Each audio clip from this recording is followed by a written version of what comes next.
So hello guys, जय जगन्नाथ। मोर आउ गोटे नुआ ब्लॉग को स्वागत। मु तुम से कटक पिला लुजर बॉय सत्यजित।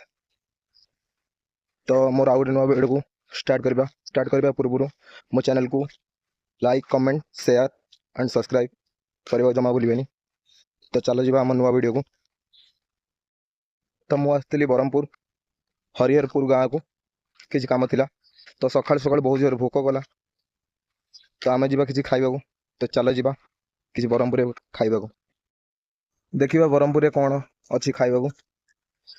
नास्ता तो न कले मोर हबनी। देखिबा चलो।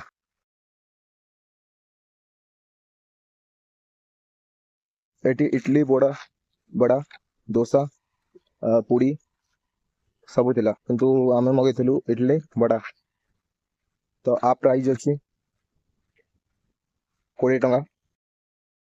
तो मो हिसाब रे 20 टंका रे ठीक क्वांटिटी देई हंती। एथिरे बड़ा दीटा इडली दीटा आउ बुबुनी हमर जहाँ कहते कटक रे बुबुनी आउ चटनी सांबर। टेस्ट भी भल लगुला। तो मो हिसाब तो क्वांटिटी ठीक थिला। जदि भी ब्रह्मपुर आसुचंती ना हरिहरपुर गाँव को, तो ये खाइबा को जमा भूलिबेनी। तो देखा हवा हमार नेक्स्ट वीडियो रे। तो बाय।